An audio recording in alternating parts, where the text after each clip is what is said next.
Oui, mais effectivement, ce sont des petits sablés en forme de canard qui sont vraiment non seulement adorables, mais bons comme tout. C'est vous qui les faites comme votre pain? Oui, bien sûr, tout à fait. C'est un délice, c'est vraiment génial. Alors, on va rappeler quand même, Jocelyne, avant de vous laisser partir dans le Moyen-Âge, parce que le but c'est ça. On s'est dit, tiens, journée du baccalauréat, apportons une pierre à l'édifice, donnons un peu de culture, un peu de connaissances, et notamment aussi pour les petits enfants, les enfants de 8-10 ans, ça doit les intéresser considérablement. Alors, avant cela, on va essayer de recadrer le personnage dans notre ère. On vous trouve dans les animations. Vous êtes avec votre mari, le Gringalet. Parfois, oui, il est présent. Parfois. Le plus souvent, il ne l'est pas. Bien tristement pour moi. Ah, voyez, on n'a pas la même vision des choses. Moi, j'aimerais bien l'avoir avec moi tout le temps, mon Gringalet, mais il a une autre vie parfois.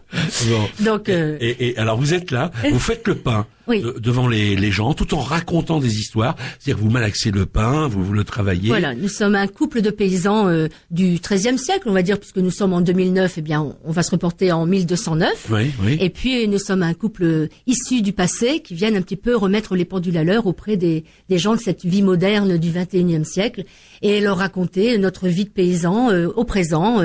Du Moyen-Âge, pour parler un peu généralement, quoi. Oui. Et voilà. Et à côté, vous avez le four. Voilà. C'est votre mari qui s'occupe de cuire le pain. Voilà. Et ce pain que vous offrez, en plus, vous ne faites même pas payer. Ah non, c'est une prestation artistique. Le pain est un personnage autant que moi et autant que mon Gringalet de mari. Oui. Et nous transférons le passé directement dans la bouche des gens en leur faisant goûter le pain de leurs aïeux, celui que leurs aïeux ont mangé pendant des siècles. Alors, on va en profiter justement pour vous demander votre recette du pain. Alors, c'est vrai qu'il existe de plus en plus de machines à faire le pain, parce que ça peut paraître un petit peu fastidieux de faire la technique à la main, parce que les recettes, il en existe des dizaines, on n'arrive toujours pas à un résultat extraordinaire. C'est vrai. Vous, avec votre technique, oui. C'est tout simple et ça réussit à chaque fois. Voilà, c'est un pain familial, c'est un pain journalier, un pain de bonne femme, vous voyez. Oui. Voilà, il a aucune prétention, il ne concurrence bien sûr certainement pas le pain du boulanger. Il a pas du tout la même façon de faire. Oui, ça c'est parce que vous voulez pas vous mettre à dos les boulangers. Mais c'est clair, mais néanmoins c'est vrai. Et puis le pain d'une maman, il est toujours meilleur de toute façon. Bon. Alors au départ, il y a la farine. Alors oui, une farine quelle qu'elle soit, faut pas se dire que forcément la plus chère est la meilleure, on a les moyens qu'on a. Donc on achète une farine au moins de la 55 parce que de la 45, c'est quand même quasiment plus que de l'amidon. Et puis c'est bon, on choisit la farine qu'on peut acheter avec ses moyens. D'accord. Alors ensuite. Alors il en faut 1 kilo, on va dire, pour un bon pain. On va y ajouter 15 grammes de sel. Oui. On va y ajouter un cube de levure de boulanger émiettée au-dessus, 42 grammes, qu'on émiette au-dessus de sa farine. Et puis on va noyer tout ça dans 600 millilitres d'eau à température ambiante. Oui. Et alors là, on y va. On pétrit tout ça, maître Godefroy, avec tous ses doigts, si on les a. Avec amour et si on n'a pas de doigts. Eh ben, on se débrouille. Voilà. On verra bien comment ça se passe. Et on étire la pâte, on la déchire. Au début, ça colle. On est tenté de rajouter de la farine. Ou si c'est trop sec, de l'eau. Mais il faut surtout pas faire ça. Parce que 600 millilitres d'eau, c'est pile poil ce qu'il faut pour 1 kilo de farine. D'accord. Et à un moment donné, quand ça va plus couler, c'est bon. Voilà. À un moment donné, la pâte s'assèche. Elle est comme une sorte de belle pâte à modeler souple. Elle nettoie le bol. Il n'y a plus rien dans le bol qui traîne. Et là, vous laissez doubler cette pâte dans votre intérieur, à l'abri des courants d'air, à la chaleur et à l'obscurité. Voilà, il faut qu'elle double de volume. Donc ça prendra un certain temps chez vous. Tout dépend, à vous de calculer et d'observer la première fois. D'accord, ensuite. Alors ensuite, une fois qu'elle a doublé, on la crève, c'est-à-dire qu'on enfonce ses doigts dedans pour faire tomber la levée. Et puis là, cette fois-ci, on est gentil avec elle, on va la bouler, c'est-à-dire qu'on va l'étaler grossièrement avec les doigts et la replier sur elle-même, comme pour faire une petite bourse, voyez. Et on fait ça 3-4 fois, on forme une jolie boule, et cette fois, cette boule, on la pose sur la plaque de cuisson, et on la laisse lever la moitié du temps précédent. Donc si la première fois, il a fallu, admettons, 1 heure, ce qui est beaucoup, normalement c'est moins, eh bien là, il faudra qu'une demi-heure de lever, ni plus ni moins, maître Godefroy. Et ensuite. Et là, on a bien préchauffé son four à fond les ballons, ou plus qu'on peut, pour s'identifier au four du boulanger qui monte à 270. À fond le manomètre. Tout à fait. Et là, le four bien préchauffé, on enfourne, mais sans y toucher, parce qu'encore une fois, on n'est pas des boulangers. On s'amuse pas à faire une croix à la lame de rasoir au-dessus. Et pourquoi pas? Eh ben non, parce que c'est toute une technique très très savante. Et si vous faites ça, vous avez une chance sur 2 de crever votre pain, et parce que vous n'êtes pas boulanger. Ben voilà. Faut pas faire. Vous prenez votre plaque, vous touchez pas à votre miche, et vous l'enfournez dans le four. Et là, vous laissez cuire pour une miche d'1 kilo de farine, 35 minutes. D'accord. Au-delà de ces 35 minutes, vous sortez votre pain et vous toquez à l'arrière. Ouais. Si ça sonne creux, c'est cuit. Youpi. Et si on dit rentrer, il y a un problème. Non, vous n'y allez pas, c'est trop dangereux, c'est chaud. S'il n'est pas cuit, si ça sonne pas creux, vous le réenfournez minute par minute, le temps que ça cuise. D'accord. Alors voilà, ça c'est la recette de Jocelyne Beauchamp. Mais dans quelques minutes, nous allons retrouver Dame Cornélie sur l'enceinte. Et là, cette fois-ci, on va abandonner Jocelyne Beauchamp pour retrouver Dame Cornélie. Alors ne soyez pas étonnés. Ne soyez pas étonnés parce que ça va nous renvoyer effectivement à une époque moyenâgeuse qui va nous permettre d'ailleurs de découvrir quelle était véritablement la vie au Moyen-Âge. On va appeler ça la petite histoire de la grande histoire. C'est ces histoires-là que vous contez, que vous racontez devant le public, dans les rues, devant les scolaires d'ailleurs. Tout à fait. Même dans les centres de loisirs aussi parce que on veut. Je suppose que vous allez travailler cet été pour les centres de loisirs. Oui, centres de loisirs, maisons de retraite, clubs d'anciens, hôpitaux et tutti quanti. Bon, alors, elle est trop, je vous dis pas. Je vous dis pas la bouille qu'elle a en plus. C'est vrai, elle a du mal à se contenir. Hein. Alors dites donc, on parlait du pain, mais est-ce qu'au Moyen-Âge, le pain c'était pour tout le monde ou est-ce que c'était réservé à une certaine élite, Dame Cornélie? Alors, le pain que je vous ai décrit précédemment est vraiment un pain levé, donc cuit au four. Et le four n'est pas l'apanage de chacun au Moyen-Âge. Lorsque vous voulez un pain levé, il faut se rendre au four banal du village, payer la taxe au fournier pour avoir son pain levé. Et la possession d'un four est taxée et même parfois strictement interdit dans les logis. Donc vous ne pouvez pas avoir au quotidien un pain levé. Votre pain, la plupart du temps, lorsque vous êtes un pauvre paysan comme vous et moi, et d'ailleurs je devrais dire comme... parlez pour vous. Hein. Non mais il faut que je te tutoie du coup, parce qu'on ne se vous voit pas entre paysans. Ah non, Godefroy. Non, Godefroy, ça veut dire enfant de Dieu. Oui, mais ça veut rien dire. T'as pu être abandonné à la naissance aussi, hein. Oh. Tu vas te retrouver dans les cachots. Parce que tu vois, Monseigneur, quand il nous parle, il parle toujours de lui, il dit nous. Alors nous, on croit qu'ils sont plusieurs, donc on dit vous. Et c'est vrai, hein. Et c'est vrai? Ben oui. Alors voilà, on dit vous à Monseigneur parce que lui, il dit nous quand il parle de lui. Et ça, c'est vrai, c'est... Ben oui, c'est le début de cette histoire de vouvoiement, quoi. Mais le tutoiement, d'ailleurs, beaucoup de paysans aussi tutoient parfois leur seigneur, ou même les prêtres, les moines locaux, parce que c'est pas forcément une insulte que de se tutoyer. Mais ceci étant dit, même dans les fermes au XVIIIe siècle, parfois il y avait des vouvoiements. Ah oui, ça c'est voilà. Mais ça c'est à partir d'une certaine époque, vers le 17-18e. Alors bon, moi je suis pas née à cette époque-là. Hein, je me promène dans le futur, donc j'ai entendu dire, on va dire. Hein, mais que à partir du 17-18e, certains paysans un peu plus nantis que les autres aimaient à se faire passer pour de riches bourgeois, voire de petits seigneurs. Et donc le vouvoiement pour les riches fermiers était de rigueur. Alors donc toi, Manante, tu manges du pain qui est pas levé. Alors voilà, écoute. Moi je mange du pain levé.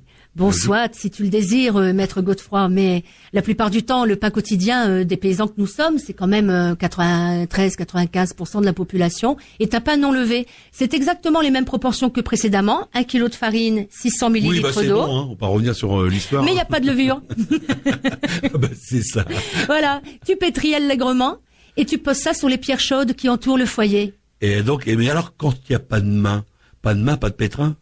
Et pas de main, pas de pétrin, mais ça, tu sais, la farine, tu la pétris dans n'importe quel bol en bois qui traîne, n'importe quel jarre qui traîne à la maison. Hein, et puis, donc, on pétrit ce pain le matin très tôt, on le cuit sous forme de galettes très plates, et on les cuit sur les galets qui entourent le foyer, d'où son nom de galette.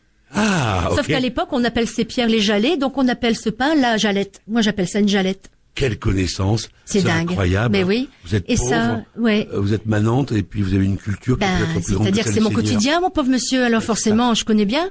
Alors, est-ce que l'on peut parler de boulangerie, même s'il y a un four, c'est le four communal, enfin communal. Oui, jusqu'à la naissance de mes aïeux, jusqu'au XIIe siècle, c'est comme ça que ça se passe. Et puis fin XIIe, début XIIIe apparaissent les grandes villes. Et qui dit grande ville dit commerce et magasin. Et donc les premières boulangeries vont pointer le bout de leur nez à l'heure où je vous parle, et elles tiennent leur nom d'ailleurs de boulangerie de celui qui boule le pain, c'est-à-dire qui lui donne une forme de boule et qui pétrit selon une certaine règle de l'art. Voilà, qui donne une forme de boule au pain pour l'aérer et le faire cuire dans son four. Alors il est question justement d'un voleur de pain qui parle. Ah, vous connaissez cette histoire? On me l'a racontée. Ah, elle est belle, hein. Elle est belle. Et puis alors bon, c'est une leçon pour chacun d'entre nous, pour ceux qui sont pas très partageux. Oui. Alors vous voulez que je vous la raconte alors peut-être? Allez-y. Bon, alors j'y vais. Vous voulez toujours pas que je vous tutoie, maître? Non. Bon, d'accord, tant pis. Ça. Alors, chacun sa place. On se reconnaît, n'est-ce pas, messieurs, dames? Alors, voyez-vous, c'est un jour un voleur qui n'est fait que de méchanceté et qui ne peut que prendre dans la vie. Son bonheur, c'est prendre aux autres. Il rentre dans une chaumière et dans cette Comme chaumière. Mon patron. Ah bah sans doute. Ah oui. Oh mon Dieu. Et donc, il rentre dans une chaumière, il y a rien dans cette chaumière à voler. Il y a qu'un pain au milieu d'une table vide. Alors il se dit voilà, qu'à cela ne tienne, il y a qu'un pain, je vais le voler puisque je suis là pour prendre. Il s'apprête à voler le pain, voilà pas que le pain lui parle. Et lui dit qu'est-ce que tu vas faire là? Pourquoi tu vas me prendre ici? Moi j'ai été fabriqué pour donner du bonheur aux gens qui vont me manger. J'ai pas envie que tu me prennes, tu gâches tout mon plaisir. Le voleur a peur, il fait 2 pas en arrière, mais c'est quoi ce pain qui parle? Il est tout interpellé, il lui dit mais tu parles? Mais dame que je parle, qui dit le pain. Pourquoi tu prends les choses? Pourquoi tu ne donnes pas comme moi au lieu de prendre? C'est génial, c'est bête de donner au lieu de prendre. Mais le voleur il dit mais c'est-à-dire que j'ai jamais su donner, moi, je sais que prendre. Je m'en rends bien compte, qui dit le pain. Veux-tu que je t'apprenne à donner comme moi j'ai appris? Oh là, le voleur dit oui mais je sais pas du tout comment qu'on fait. Écoute, assieds-toi, je vais t'expliquer. Voilà. Ça a commencé, j'étais une petite graine toute pourrie dans la terre, écrasée dans l'obscurité et l'humidité. Et puis je suis restée là, pendant des mois, c'était vraiment pas drôle, hein. Puis tout d'un coup, je sais pas ce qui s'est passé, ma tête est sortie de terre, et là j'ai connu le plaisir de la brise qui vient me secouer, du soleil qui vient me faire mûrir, et de la pluie qui me nourrit, et j'ai grandi. Je suis devenue un épi magnifique. C'était la belle vie.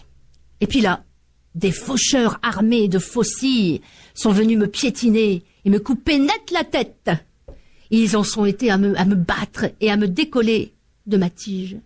Puis ils m'ont enfermé dans un sac. Bon, l'obscurité à nouveau. Puis là, je me suis retrouvée coincée entre 2 pierres, écrasée, moulue. La faim. Là, j'ai cru que j'allais mourir. Mais non. Je me suis retrouvée tout à l'état de poussière et on m'a mis dans un grand sac à nouveau. Bon, l'obscurité encore. Et puis alors là, il y a pas longtemps, on m'a sorti de ce sac. On m'a noyé, je te raconte pas, dans des trompes d'eau. On m'a pétri, on m'a pincé, on m'a boulé, on m'a piétiné, on m'a étiré, on m'a boulé. Et on m'a enfourné dans un feu d'enfer. Mais maman mia, mais là j'ai bien cru que j'allais mourir. Et puis là, me voilà, tout chaud, prêt à donner du bonheur aux gens. Es-tu prêt à donner à ton tour, voleur? Es-tu prêt à passer par toutes les étapes par où je suis passé pour apprendre à donner? Et le voleur se ravise et dit « Oh là, j'ai bien peur que donner est bien trop difficile. Prendre est bien plus facile. » Et le voleur continua à voler et le pain fut mangé. Génial, ça vous le racontez aussi dans oui. les rues? Oui. Et il y en a qui se reconnaissent? Peut-être. Ceux qui partent immédiatement, quoi. Beaucoup. Beaucoup. Mais vous savez, on reconnaît toujours plus facilement les méchants. Les gentils, il y en a plus que les méchants. Ouais, moi je crois. Ça c'est rassurant. Oui. Ouais. Oui. À votre époque aussi? Ah oui, bien sûr. Oui. Que de vilains? Alors au sens noble du terme. Pourquoi le vilain d'ailleurs? Le vilain, c'est celui qui habite le village, hein. C'est simplement ça. C'est pas, il y a rien d'autre que. C'est pas péjoratif. Non, le vilain est celui qui habite le village. Ah, très bien. Allez, restez avec nous. Vous avez encore, à mon avis, beaucoup de choses à nous apprendre jusqu'à 19h. Chaque jour, à la même heure, nous avons un petit rendez-vous avec la généalogie. Vous êtes de plus en plus passionnés par cette activité. Ce n'est plus forcément affaire de personnes âgées ou retraitées. Tout le monde, j'ai l'impression, s'y met. Aujourd'hui, oui, il n'y a pas de hasard. On en parle d'ailleurs depuis maintenant une demi-heure avec Jocelyne Beauchamp, dite Dame Cornélie. C'est pourquoi il est important de transmettre les histoires de famille. Voilà, donc on est en plein dedans d'ailleurs avec vous, Jocelyne Beauchamp, dite Dame Cornélie. Vous êtes une fille des rues. Une fille des rues. Une fille des rues, oui, en quelque sorte. Une comédienne des rues. Vous avez fini de rouler comme ça dans les rues. Oh là là, et mon père vous écoute, vous savez, hein, le malheureux il va s'arracher tous ses cheveux, en plus il en a beaucoup. Lui il a une dent contre vous, non? C'est pas vrai papa, c'est pas vrai, je te promets. il est à la retraite, hein, toute sa vie, il a été tire-dent. Oui. Et dentiste. Oui, c'est un arracheur de dents, un peu menteur d'ailleurs. Ah oui, c'est vrai. Il raconte beaucoup de carabistoles. Et là il vous écoute. Ah bah sans doute, bien là, oui, bien sûr qu'il m'écoute. Faites-lui un bisou là. Comment il s'appelle? Mon papa. Il s'appelle Michel. Michel. Oui. Allez, gros bisous de la part de... Bisous, papa. Bon, c'est bon. Ça fait mal aux oreilles, ça fait. Alors dites, vous êtes donc comédienne de rue et avec vous, nous remontons le temps, oui. Cette époque moyenâgeuse que vous vivez. Alors on a su grâce à vous que le pain c'était pas pour tout le monde, c'était pour le Seigneur, enfin pour moi, et pour vous aviez du pain non levé. Il y en a qui s'y croient quand même. J'aime bien. Alors, mais en ce qui concerne la nourriture en général, Dame Cornélie, oui. Pour le Seigneur, enfin pour moi, j'ai le droit à manger quoi? Alors, il y a une belle image qui aidera les auditeurs à comprendre un peu mon quotidien. C'est que, voyez-vous, on dit que la nourriture pour les seigneurs se rapproche de tout ce qui est le ciel. Et la nourriture pour moi, pauvre paysanne, c'est tout ce qui se rapproche de la terre. Partant de là, à vous de jouer. C'est-à-dire que tout ce qui est bien sûr les racines, les panais, les racines de glaïeul, les choses comme ça, c'est pour nous. Oui. Tout ce qui est donc les champignons. Ah, ça c'est déjà pas mal. Là, le cochon qui mange la terre, vous voyez, ça c'est pour nous. Quand même. Voilà, Monseigneur mange rarement du cochon. Il mange quoi alors? Alors lui, il mange des oiseaux qui volent dans le ciel, du paon, des cygnes. Il mange les biches. Il mange ces belles bêtes que je connais même pas parce que j'ai rarement l'occasion de les voir dans la forêt vu que Monseigneur les égouille, attire l'arigot. Ouais. Et il mange les fruits des arbres. Il a ses propres vergers. Et tu sais, t'as pas intérêt. Maître Godefroy à être dans son verger en train de cueillir ses pommes. Hein. Dites, Dame Cornélie, à mon avis, vous mangez des champignons, mais peut-être aussi des champignons hallucinogènes, parce que vous me dites qu'ils mangent tout ce qui vole. Une biche, jusqu'à présent, ça vole pas. Oui, si mais la biche, tu vois, elle était lancée sur ses papates, elle court vite, elle est belle en plus, tu vois. Ça c'est réservé à Monseigneur. Il faut peut-être arrêter de fumer le sureau aussi. Non, mais tu comprends bien ce que je veux dire, tu vois. Une biche, c'est quand même beaucoup plus élégant qu'un sanglier. Oui. Bon, ceci étant dit, vous n'avez pas faim. En ce moment, ça va en Flandre. Au début du XIIIe siècle, on est assez vernis quand même. Ça va bien. Non, ça va, j'ai pas trop faim. Alors, pour les petits plaisirs gustatifs des paysans, parce que vous aviez quand même des petits plaisirs gustatifs. Oui. On aime bien faire avec nos réserves des petits trucs bons, tu vois, parce que quand même, malgré ce qu'on peut croire, mon époque, le Moyen-Âge, c'est quand même une époque où on découvre beaucoup de plaisirs et beaucoup de choses. C'est pas quelque chose de tout noir, gothique, comme vous dites vous, lugubre et sanguinaire, quoi. Il y a des bons moments quand même. Et puis avec ce qu'on a dans les placards. Ah je coupe. Quand on voit les peintures, vous parlez de Flandre, de Bruegel. Oui. Ça s'amusait bien, hein. Oui, c'est vrai, c'est un petit peu après, mais ça montre un peu l'ambiance. On peut avoir des beaux flashs sur. Partie de jambes en l'air dans les bottes. Ah, c'est chaud. Écoute, on aime la bonne vie en Flandre. Hein. Ah oui, je vois bien. Voilà, c'est comme ça, c'est la fête. C'est le seul moment où on voit rire un flamand d'ailleurs. Oui. Là, on y arrive. C'est la fête d'équinoxe, le solstice d'été. Oui, par contre, la Saint-Jean. Oui, là, on y arrive. Il faudra faire la fête un dimanche. Bon, et vous la faites? Alors, c'est plus précisément le 24. Hein, c'est le jour de la Saint-Jean-Baptiste qu'on fait la fête, nous autres. D'accord. Voilà. Ok. Ça se fête au Moyen-Âge, la Saint-Jean? Ah oui, c'est la fête, c'est l'arrivée du soleil, c'est la plus grande nuit, quoi. On dit qu'il s'y passe beaucoup de choses.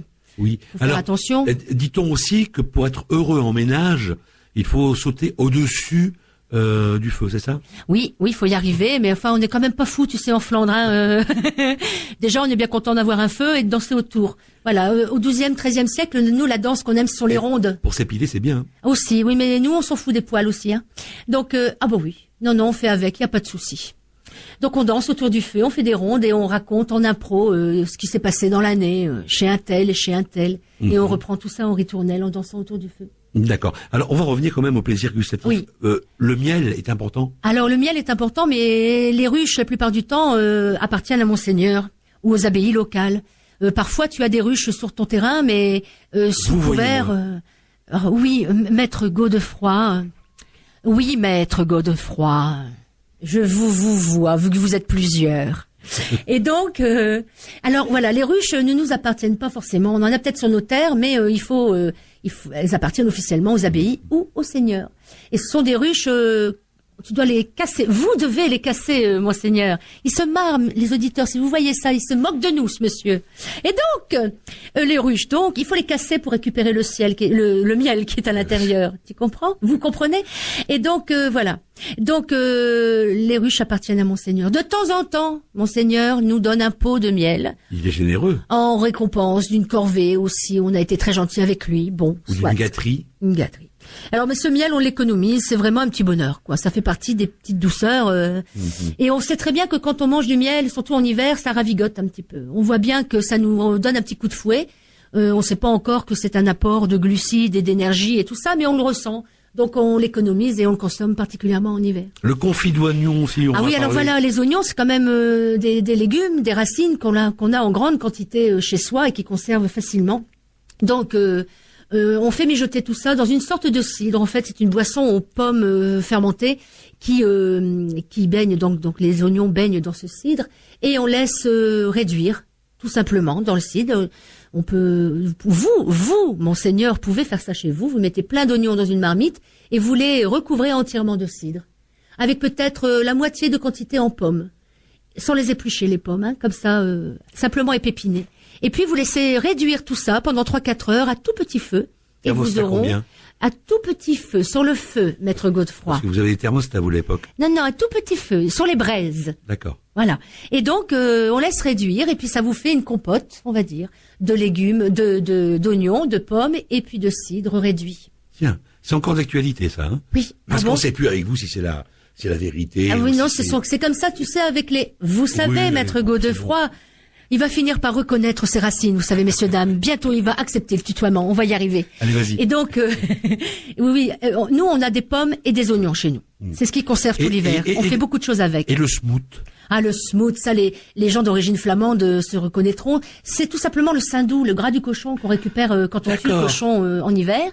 Et on laisse ça en terrine. Alors nous, on a une petite tradition à mon époque, c'est que on y fait frire des oignons, du sel et du poivre, et quand les oignons sont quasiment noirs, on coupe, on arrête la cuisson et on met en terrine. Donc notre smooth a un petit goût d'oignon assez sympa. Alors ce qui est incroyable, c'est que là, toutes les recettes que vous nous donnez, qui sont des recettes moyenâgeuses, sont effectivement encore applicables là. Oui. Là, maintenant, quelque part, quand vous vous dites oui, ça se passait comme ça au Moyen-Âge, mais rien ne nous empêche de le faire maintenant. Ah, bien sûr. Parce que c'est délicieux. Oui, puis le saindoux, c'est pas plus mauvais que le beurre. Ce qui est dangereux sont les excès. Nous, à mon époque, on n'a pas les moyens de faire des excès. Le pot de saindoux, on le sort en septembre pour se faire un peu de gras. Alors, est-ce que c'est dû à l'excès, à un certain excès, que votre mari, que vous appelez le gringalet, a failli vous mettre dehors? Oh, mais non, mais justement, c'est grâce à sa gourmandise et à ma clairvoyance. Qu'est-ce qui s'est passé? Mais oh là là, alors là, c'est aussi un petit conseil que je vais donner aux dames qui nous écoutent, hein.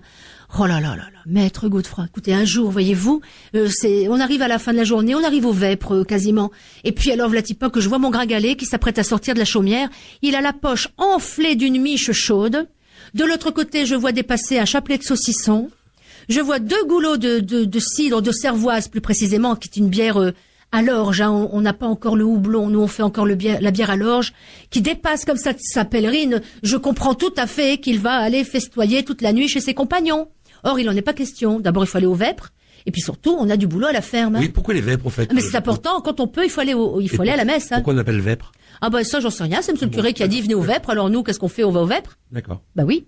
Il est discipliné. Quoi. Paysan. C'est le monseigneur, le curé paysan de la paroisse qui a dit. Alors, Vlatipak, mon gringalet me regarde, et il me dit, t'es une vraie sorcière.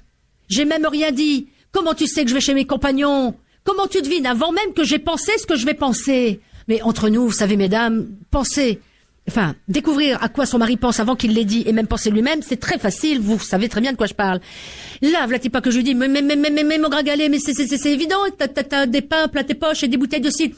Voilà pas que mon gringalet, il se rebiffe. Et il me dit, c'en est trop, t'es une vraie sorcière. Et vous savez, à mon époque, le mot sorcière, faut pas trop le crier trop fort, hein. Il dit, je te bannis, tu t'en vas. Tiens, elles sont là. Tu t'en vas, je te bannis, je veux plus te voir. Demain, tu prends tes clics et tes claques, ce que tu veux dans la maison, je ne veux pas le savoir. Je te donne la chariote, si tu veux, tu t'en vas, je veux plus te voir. Alors, me v'là bien déconfite. Alors, je lui dis, bah, écoute, d'accord, mon gringalet, mais, écoute, laisse-moi organiser justement une dernière soirée avec tes compagnons. Laisse-les festoyer une dernière fois, je leur ferai quelques miches chaudes, hein, on sortira les jambons, puis ce sera ma façon de leur dire adieu. Soit, mon gringalet est toujours partant pour une fiesta. Le soir même, j'organise ma soirée. Les compagnons viennent, on fait bombance, et puis, à la fin de la soirée, tout le monde roule sous la table, comme vous l'imaginez. Et puis moi, le lendemain matin, j'attelle la chariote, je prends ma foi, mes clics et mes claques, ce que je veux dans la maison, et puis ma foi, je m'en vais. Pendant ce temps, mon gringalet se réveille. Oh là là là là, maître Godefroy, mal à la tête, mal à la tête. Il tente de se relever, mais il est pris de tremblement, il ne parvient pas à se relever. Il se dit, mais elle m'a ensorcelé, la sorcière. Mais qu'est-ce qu'elle m'a donc fait? Il tente de s'attraper à la table, point de table. Sa main part dans le vide. il tente de se relever comme il peut, il vacille, il regarde, vous voyez pas qu'il voit le ciel qui tournoie au-dessus de lui. Il se dit, mais je suis en train de m'envoler vers le ciel, là, je pars tout droit en enfer, qui se dit, car rappelez-vous que les gueux vont tout droit en enfer. Oui. Et alors là, il tente de se relever, il se demande bien ce qui se passe, pourquoi le plancher bouge comme ça, et là, il se rend compte qu'il est avec moi dans la chariote. Et là, vous pas qui crie, mais c'est qui me fait sursauter le bougre. Cornélie! Qu'est-ce que je fais dans la charrette? Rends-moi tout de suite à la maison, mais qu'est-ce que c'est que ça? Là, dis pas que moi je me retourne et que j'arrête notre âne et je dis à mon gringalet, mais gringalet, je ne te comprends point. Hier, tu m'as dit, clair comme de l'eau de source, que tu voulais que je prenne tout ce que je voulais dans la maison. Mais moi, la seule chose que je veux, mon gringalet, c'est toi. Ah, c'est joli. Là, écoutez, mon seigneur. Oui. Mon gringalet m'a prise dans ses bras. Oui, j'imagine. La chariote s'en souvient encore. Et le conseil que je voudrais donner aux auditrices qui nous écoutent, c'est que la prochaine fois que vous comprenez avant même qu'il ait lui-même compris ce que votre gringalet à vous veut faire, n'allez pas l'enguirlander, ça va vous retomber dessus comme d'habitude. Proposez-lui tout simplement un petit tour en chariote. Vous êtes du genre plutôt sorcière bien-aimée, vous? Bon, on fait comme on peut avec les moyens qu'on a, hein. Bon, ça suffit, hein. Midnight Hoyt, 18h46, portez-vous bien, vous êtes sur Lance Info.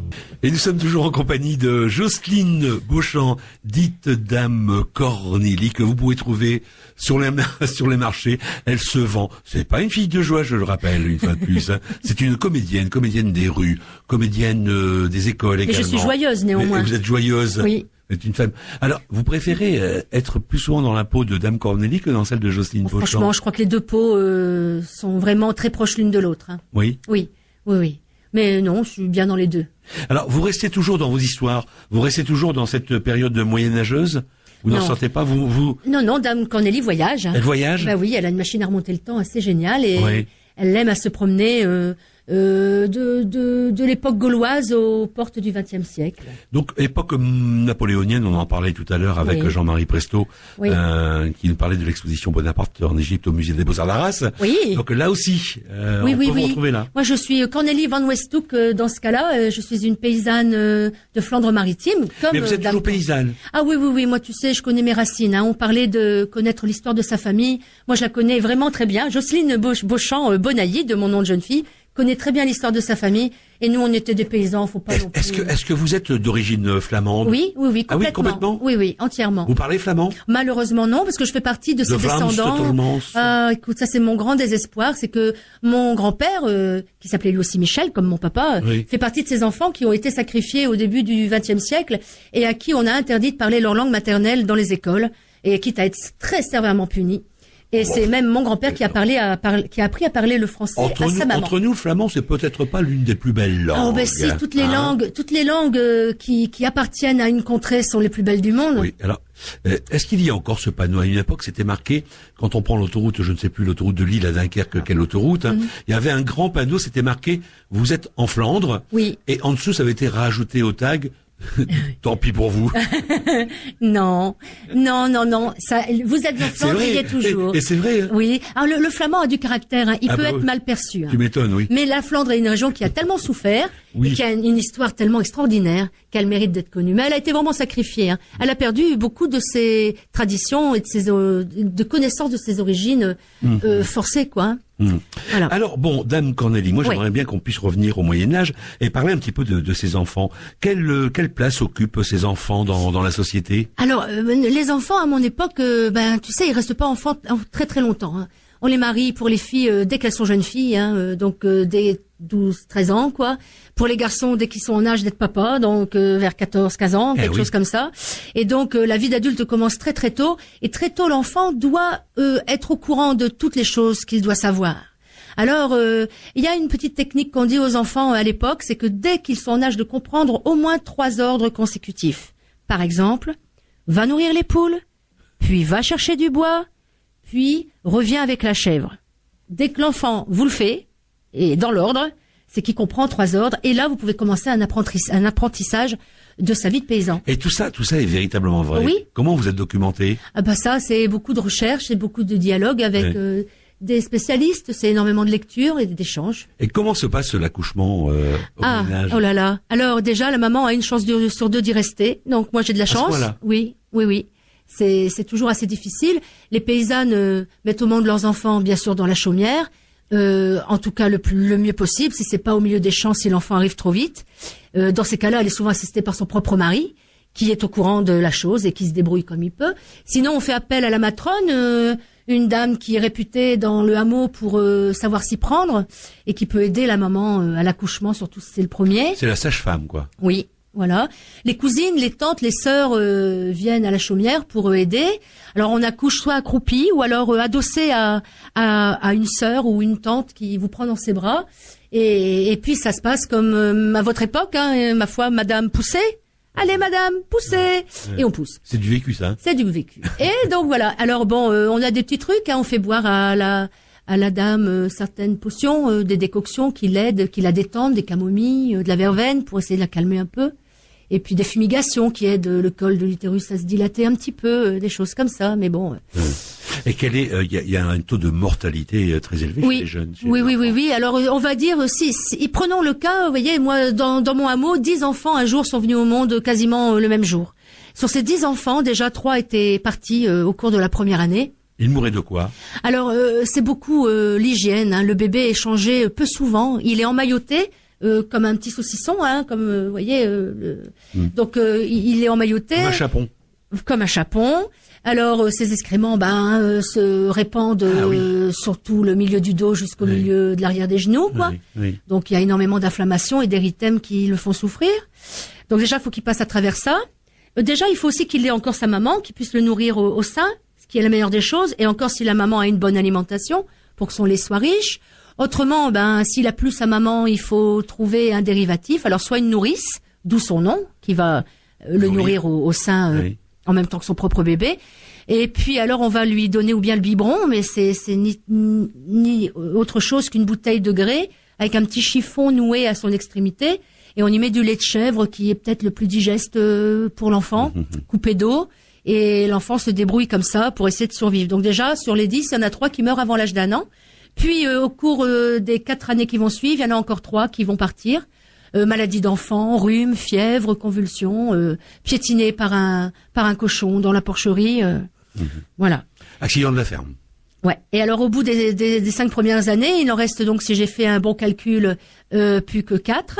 Et sur ces 4 enfants, il y en a qu'un qui va mourir de vieillesse vers 35-40 ans. Eh ben, dis donc, c'est réjouissant, hein. Ouais. Je préfère mon époque que la vôtre, hein. Oui, je comprends bien. Mais en même temps, la vie est dure pour nous, donc il y a une sélection naturelle, qui fait que ce sont les plus costauds qui vont rester debout. Et quels sont les noms, les prénoms qu'on leur donne? Alors, le plus souvent dans les familles, les filles, par exemple, si la maman s'appelle Cornélie, toutes les filles s'appellent Cornélie. Et si le papa s'appelle Jean, eh bien, tous les filles s'appellent Jean. Le plus souvent dans les milieux populaires, c'est comme ça que ça se passe. Et pour différencier les garçons, on va s'attarder sur un aspect physique, donc Jean le Grand, Jean le Blond, ou Jean le Bagarreur, ou Jean Dupuis, parce que c'est toujours lui qui va chercher l'eau au puits. Et chez les filles, pareil, on va les affubler d'un surnom. Donc on l'appellera le Blond, le Grand, le Puits, la Gentille, la Douce, et on oubliera le prénom. Mais dans d'autres foyers, il existe quand même les prénoms divers. Alors, justement, avant de se quitter, on parlait des prénoms. Et la naissance des noms de famille, ça intervient quand? On y est tout près, là, au cours du XIIe, XIIIe siècle, les abbayes, les seigneurs vont avoir besoin de stabiliser les terrains et de leur donner des héritiers, entre guillemets, de père en fils, pour une meilleure comptabilité de tout ça et pour savoir un peu qui surveille quoi dans cette histoire.